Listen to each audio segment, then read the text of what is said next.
오늘 하나님의 말씀 여호수아서 19장 1절에서 23절 말씀을 같이 봉독을 했습니다. 번성하는 지파라고 하는 제목으로 하나님의 말씀 증거하겠습니다. 나눠드린 그거는 인터넷에 보면 다 쉽게 찾을 수 있는 그런 자료들입니다. 요즘엔 다 잘 나와 있어서 지파 땅 분배가 어떻게 되는지 이제 그것하고 그리고 이제 12지파들이 누구의 자식들인지, 야곱의 자식 중에 이제 누구의 자식들인지를 이렇게 쭉 해놓은 것입니다. 그런 것들을 좀 참고하시면 성경을 이해하는데 훨씬 도움이 됩니다. 오늘 같은 경우는 이제 세 지파의 땅 분배가 이루어지고 있어요. 시므온 지파하고 그리고 스불론 지파하고 이사갈 지파입니다. 시므온 같은 경우는 이제 야곱의 둘째 아들이죠. 루벤, 시므온 이렇게 나가죠. 둘째 아들이고, 그리고 이제 스불론하고 이사갈 같은 경우는 이제 레아의 아들인데 이제 마지막 레아의 아들이죠. 레아가 이제 6명의 아들을 두고 있었었는데 레아의 5번째, 6번째, 그리고 야곱의 9번째, 10번째 이제 아들입니다. 근데 그 중에서 좀 특이한 게 땅 분배를 받을 때 스불론 지파가 이사갈 지파보다 먼저 받아요. 그러니까 이사갈이 형이고 스불론이 동생인데 먼저 땅을 받죠. 우리가 이제 알다시피 에브라임하고 므낫세가 있는데 므낫세가 원래 형이고 그리고 에브라임이 동생인데 축복을 엇갈려 받잖아요. 그래서 에브라임이 먼저 축복을 받고 그리고 므낫세가 이제 받고 그렇게 되는데 그런 것입니다. 그런 것처럼 스불론이 동생인데 먼저 축복을 받고 그리고 이사갈이 형인데 나중에 축복을 이제 받는 것을 볼 수가 있습니다. 시므온 지파 같은 경우는 굉장히 좀 미스테리한 지파죠. 한마디로 해서 흐지부지파. 시므온 지파 그러면 흐지부지파 이렇게 바꿔 표현할 수 있을 정도로다가 굉장히 흐지부지하게 종족을 감추는 그런 지파입니다. 오늘 말씀 보니까 지파 이렇게 이런 땅들을 받았다 이렇게 성읍들을 쭉 나열을 하고 있는데 발음하기도 참 힘든 것이죠. 우리가 살아보지 않아서 이제 그런데 특징이 한 가지 있죠. 유다 지파의 기업 가운데서 기업을 분배받았습니다. 이것도 굉장히 흐지부지한 거예요. 뭔가 확실한 어떠한 땅을 받은 게 아니라 유다 지파가 있었는데 그 유다 지파의 땅 중에서 떼서 받았어요. 그러니까 왜 그렇게 됐냐면 유다 지파의 분깃이 너무 많았어요. 그래가지고 시므온에게 나누어 준 겁니다. 그리고 또 나중에 보면은 오늘 말씀엔 나오진 않지만 이제 우리가 쭉 성경 전체를 보면 이 시므온 지파가 유다 지파의 이제 흡수 통합이 되죠. 그리고 저쪽 위쪽에 이제 에브라임 지파와 므낫세 지파로 이렇게 흩어지기도 하고 그렇습니다. 그래서 정말로 흐지부지하게 그렇게 흩어지는 지파가 됩니다. 민수기가 넘버스잖아요. 민수기가 그러니까 숫자. 그 국민 센서스 한 거잖아요. 인구조사 한 거잖아요. 그 성경, 그게 이제 민수기의 주요, 사건인데, 민수기의 인구조사가 2번에 걸쳐서 이루어지죠. 민수기가 전체적으로 이제 36장으로 되어 있는데, 그 중에서 첫 번째 장하고 26장에 가면 첫 번째 인구조사를 하고, 그리고 광야에서 쭉 지나서 이제 예루살렘 가나안 땅 들어가기 전에 다시 한번 인구조사를 하게 됩니다. 근데 거기 보면, 1차 조사 때 시므온 지파의 인구가 굉장히 많아요. 59,300명으로 나옵니다. 근데 2차 조사, 세월이 좀 지나가지고 2차 조사를 하고 나니까 급격하게 감소하는데 22,200명으로 감소를 합니다. 거의 3만 명, 3만 5천 명 이상이 그냥 없어지는 거예요. 급격하게. 왜냐하면 번성하지 못했다는 그런 뜻입니다. 그 이유 중에 하나가 무엇인가를 좀 살펴보면 민수기 25장에 보면 바알부올 사건이라는 게 나옵니다. 이게 뭐냐면 모압 여인, 그러니까 즉 이방 여인들이죠. 가나안 땅으로 가는 도중에 만나게 되는 이방인들이 있는데 그 이방 여인들과 이 이스라엘 사람들이 이제 행음을 하게 됩니다. 즉 뭐냐면 우상 숭배를 하고 하나님의 계명을 어기는 거예요. 하나님께서 분명히 뭐라 그러셨냐면 이방인들과 절대로 결혼하지 말아라, 관계를 갖지 말아라. 왜냐면은 그냥 우상 숭배에 위험이 있으니까 그런 계명을 내리시거든요. 근데 그런 계명들을 무시하고 이방 여인들과 행음하는 모습을 볼 수 있는데 그것이 바알볼 사건입니다. 이 사건으로 몇만 명이 죽죠. 지금 뭐냐면 하나님의 말씀을 떠나서 살았다는 거예요. 특별히 민수기 25장 14절하고 15절에 보면 이제 콕 찍어가지고 시므온 지파의 시므리라고 하는 사람이 있는데 그 지도자 중에 한 명입니다. 그 사람이 미디안의 수령 수르의 딸 고스비라고 하는 여인하고 행음을 한 그런 이야기가 아주 딱 기록이 되어 있어요. 그런 것처럼 지도자가 그러니까 시므온 지파의 지도자가 하나님의 말씀을 무시하고 살았다는 거예요. 그랬으니 밑에 백성들은 말할 것도 없다는 것이죠. 이런 사건들을 돌펴보면서 흐지부지 파가 된 그런 이유가 무엇인가를 조금 우리가 이 말씀을 통해서 좀 개스해 볼 수 있지 않을까 생각을 해봅니다. 자, 그리고 나서 오늘 또 땅 분배, 기업을 분배받는 지파가 이제 스불론 지파하고 이사갈 지파입니다. 자, 이사갈이 스불론보다 형인데, 근데 동생인 스불론이 먼저 땅 분배를 받는다고 제가 말씀을 드렸어요.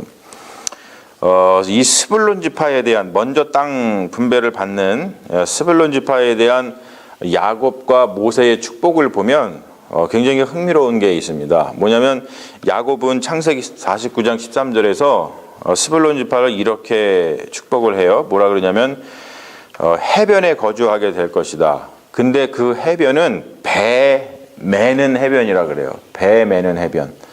여러분 이게 무슨 뜻일까요? 그리고 또 모세가 신명기 33장 18절에서 19절에서 이렇게 스불론 지파를 축복을 하는데 너는 밖으로 나감을 기뻐하라.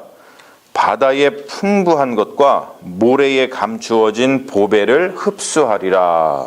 이런 축복을 합니다. 이게 뭐냐면 해변에 거주하는데 배 매는 해변이라는 것은 뭐냐면 이게 단순히 뭐 요즘처럼 뭐 호수가 가면은 배들 매여 있잖아요. 그 왈프에 이렇게 뭐 레저용 뭐 배들 이런 거 보트 이런 거 있잖아요. 이제 그런 것을 뜻하는 것이 아니라 배 매는 해변이라는 것은 뭐냐면 무역선을 이야기합니다. 무역선. 그러니까 이 스불론은 제가 오늘 나눠드린 그 지도를 보면 스불론이 위치한 곳은 내륙입니다. 내륙.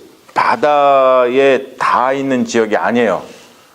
그럼에도 불구하고 배 매는 해변에 거주하게 될 것이다. 너는 밖으로 나감을 기뻐해라. 바다의 풍부한 것과 모래에 감추어진 보배를 흡수할 것이다. 라고 얘기하는 것은 전혀 어울리지가 않는 말이에요. 그렇죠? 이거는 바다 곁에 바다를 끼고 땅 분배를 받은 지파에게 해당되는 말씀일 수 있는데 내륙 지방에 있으면서 바다를 언급한다는 것은 굉장히 좀 맞지 않습니다. 그 말은 뭐냐면 그만큼 스불론이 내륙 지방에서 있는 지파임에도 불구하고 굉장히 경제적으로 번성을 해서 이 경제 활동이 지중해 지역에 그 바다 지역에 이르러서 그런 무역을 통해 가지고 번성하게 될 것이라는 것을 말해주는 말씀입니다. 그러니까 스불론이 얼마큼 하나님께 축복을 받아서 경제적으로 부흥을 했는지를 번성을 했는지를 알 수 있는 그러한 축복의 대목이죠. 자, 그리고 나서 또 이사갈이 땅 분배 기업을 받는데 대체적으로 이사갈이 받은 그 땅, 그 지역을 이렇게 보시면 그 지역을 갖다가 이스라엘에서 이스르엘 평야라고 하는 지역입니다. 이스르엘 평야. 여러분 평야라는 말은 기본적으로 농사가 잘 되는 곳을 평야라고 이야기를 하죠. 그러니까 이 이사갈은 기본적으로 가장 비옥한 이스라엘 평야 대부분을 차지하거든요. 그러니까 삶 자체가 그냥 풍성한 곳을 차지한 겁니다. 굉장한 축복을 받은 것이죠. 자, 지금 우리가 뭐 몇 지파 안 되지만 우리가 알다시피 대부분의 지파들은 다 번성을 했어요.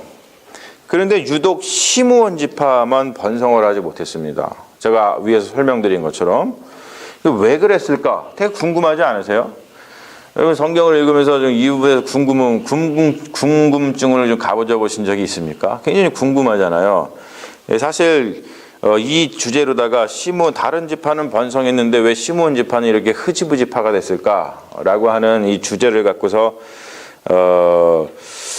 이게 지금 학위 논문이 나와 있는지는 이게 좀 확인을 안 해봤습니다만 굉장히 흥미로운 주제인가 될 것 같아요. 성서학자들이 좀 봐서 박사학위 논문이나 못해도 석사학위 논문 쓰면은 굉장히 좋을 것 같습니다. 왜냐하면 그 당시에 경제, 정치, 사회 이런 것들을 다 살펴보면서 한번 보면은 왜 그랬는지를 우리가 알 수 있을 것 같아요. 근데 다만 제가 그냥 이 성경 말씀에서 찾은 왜 이렇게 됐을까에 대한 두 가지 추측을 쭉 좀 살펴봤거든요. 두 가지 정도를 추측을 할 수가 있는데, 첫 번째는 시므온 지파가 이렇게 흐지부지파가 된 이유는 창세기 34장에 보면은 디나의 강간 사건이 있죠. 별로 이렇게 은혜롭지 못한 사건인데, 이 야곱이 야복강을 건너서 다시 와서 형 에서를 만나고, 그러고 나서 다시 이게 부자가 된 다음에, 즉 하나님의 축복을 받은 다음에 다시 가나안 땅으로 와가지고 처음으로 자리를 잡은 곳이 세겜이라고 하는 곳입니다. 바로 근데 그 세겜에서 일어난 일이죠. 그 일 때문에 이 디나가 이제 야곱의 딸이었는데 사실 이제 시므온과 레위의 친동생이잖아요. 여자 친동생입니다. 그러다 보니까 내 여동생을 이렇게 힘들게 해? 라고 하는 것 때문에 이 시므온하고 레위가 칼을 가지고 가가지고 세겜의 모든 그 남자들을 도륙을 내는 것을 볼 수 있어요. 근데 사실 이 사건 때문에 몇 가지 문제가 발생했죠. 첫 번째는 아버지 야곱을 너무너무 근심케 했습니다. 그럴 수밖에 없죠. 왜냐면은 그렇게 힘들고 어렵게 그냥 거의 우리가 어떻게 그 야곱이 살아왔는지 알잖아요. 그래서 그렇게 이제 집안을 이뤄가지고 하나님의 은총 가운데 다시 가나안 땅, 고향 땅으로 돌아와가지고 지금 자리를 잘 잡고 살아보려고 하는 그 세겜 땅에서 그런 일을 벌이게 해가지고 아버지 야곱을 굉장히 근심케 했을 뿐만이 아니라 하나님이 주신 복 자체를 위태롭게 했습니다. 그러니까 가나안 땅에 다시 돌아와가지고 세겜에 정착한 것 자체가 하나님이 복을 주시는 건데, 하나님이 내리시는 복 자체를 굉장히 위태롭게 했다는 거예요. 근데 그것이 왜 위태롭게 됐냐면 바로 이 시므온과 레위, 특별히 시므온의 이 폭력성 때문이죠. violence.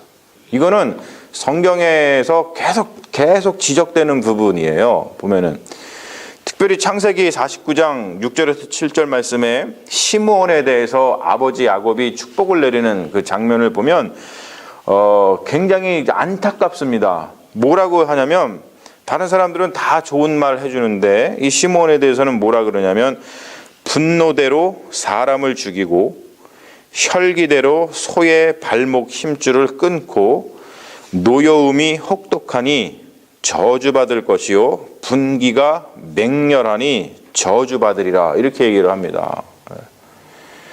분노, 앵거대로 사람을 막 죽여요. 그리고 혈기로는 영어로 보면 pleased라고 돼 있어요. 그 뭐냐면 자기 기분 내키는 대로, 그런 뜻입니다. 자기 기분 내키는 대로 행동을 하고, 노여움, 분기, fury, 앵거, 이게 너무 혹독해가지고 너무 많아서 저주를 받을 것이다 라고 얘기를 하죠. 뭐냐면 이 폭력성은 계속해서 지적이 되고 있어요. 시므온이 이런 성향을 지녔다는 거예요. 그러니까 이 폭력성 자체는 사실 하나님께서 절대로 원하시는 것이 아니죠. 그 말은 뭐냐면 다른 말로 표현해서 이 폭력성은 번성하는 일에서 벗어나는 행동입니다. 그러니까 이런 것들을 굉장히 우리가 한번 좀 생각해 봐야 하는 그런 대목이에요. 그래서 우리가 인생을 살아갈 때 나의 인생, 또 가정을 꾸미거나 교회 우리의 우리가 살고 있는 공동체, 그리고 지금도 이 전 세계에서 이런 폭력들 때문에, 또 전쟁의 소모 이런 것 때문에 아주 힘들고 어렵잖아요. 그런 거 하나님 뜻이 아니라는 거예요. 그런 걸 통해서 번성하는 것이 그쳐버리고 번성하지 못하고 저주를 받는다는 거예요. 그러니 우리가 그런 것들을 심각하게 생각해 보지 않을 수 없다는 것이죠.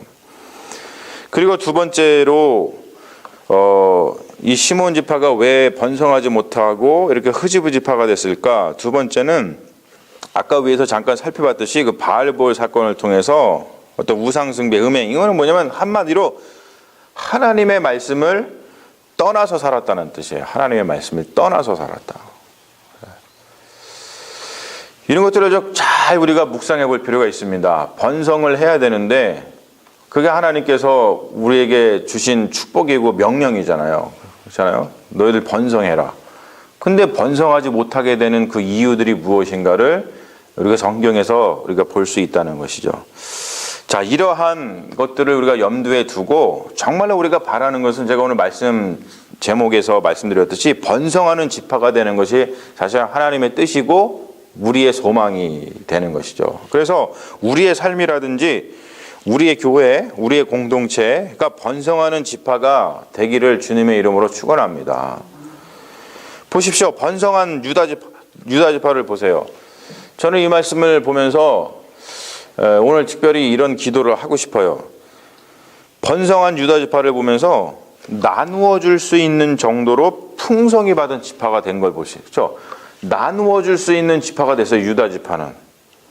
그러니까 자기가 가진 게 너무 많아가지고 그것을 시므온 지파에게 나눠줄 정도가 됐다는 거예요.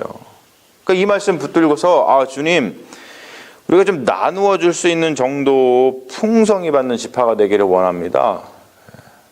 그런 기도가 저절로 하고 싶어지더라고요. 그리고 또 여기에 보면 스불론 같은 경우는 내륙 지방에도 불구하고 하나님 복 주셔가지고 무역을 통해서 크게 부흥할 수 있는 지파가 됐잖아요. 경제적으로 아주 풍성한 지파가 됐습니다. 그런 것처럼 기도할 수 있잖아요. 주님, 스불론 지파에게 복을 내리신 것처럼 우리도 우리 삶 가운데 이러한 복이 임해서 우리도 좀 풍성해졌으면 좋겠습니다. 이런 기도를 충분히 할 수 있다는 거예요. 그리고 마지막으로 보십시오. 이사갈.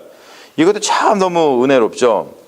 이사갈 자체가 뭐라 그랬습니까? 그래서 이스라엘 평에 그 사람들이 받은 땅 자체가 그냥 비옥한 땅이었어요. 우리가 지난 시간에 살펴봤지만 에브라임 지파 같은 경우는 불평한 게 뭐였습니까? 자기들의 산지이기 때문에 너무 살기 힘들다. 막 이런 얘기 하잖아요. 산지이기 때문에.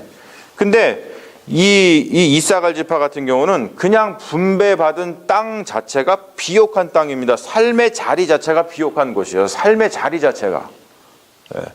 여러분, 이런 소망을 우리가 이 말씀 붙들고 하나님께 기도할 수 있다는 것이죠. 여러분, 우리의 삶의 자리 자체가 좀 비옥했으면 좋겠다. 풍성한 곳이었으면 좋겠다. 이러한 기도가 저절로 나오는 귀한 말씀이라고 생각을 합니다. 여러분, 오늘 말씀을 통해서 시므온의 그 흐지부지파에 대한 그 반면교사 꼭 여러분 기억하셔가지고 절대 우리가 인생을 살아가면서 어떤 폭력적인 것은 하나님 원하지 않는다는 것, 그것은 번성하는 것에서 벗어나는 행동이라는 것을 좀 기억을 하셔서 여러분들 삶 가운데는 여러 가지 있는 폭력적인 것이 있다면 다 몰아내시고, 그리고 우리가 유다 지파 그리고 스불론 지파, 이사갈 지파처럼 이게 좀 번성하는 지파가 될 수 있도록 하나님께 간구하셔서 하나님의 충만한 복을 누리시며 살아가시는 믿음의 자녀들이 다 되시기를 주님의 이름으로 축원합니다. 아멘. 우리 잠시 기도하겠습니다.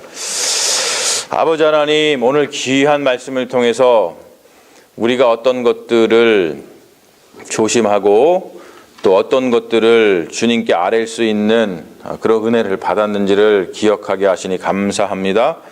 시므온 지파처럼 흐지부지 지파가 되지 말게 하시고 오직 유다 지파와 또 스불론 지파와 이사갈 지파처럼 하나님의 큰 복을 받아서 번성하는 지파가 되기를 원합니다. 우리가 다른 이들에게 나누어 줄 수 있을 정도로 번성하게 하여 주시옵시고, 하나님께서 은혜 베풀어 주셔서 우리가 여러 가지 일로 풍성한 삶을 누리게 하여 주시옵시며, 무엇보다도 우리의 삶의 자리 자체가 비옥한 곳, 풍성한 곳이 되게 하여 주시옵소서. 그래서 하나님께서 주시는 그 은혜를 충만히 누리면서 기쁘고 즐겁고 행복하게 살아가는 믿음의 종들 다 되게 하여 주실 줄로 믿사오며, 우리를 구원하신 예수님 이름 받들어 간절히 기도 올리옵나이다. 아멘. 할렐루야. 믿습니다.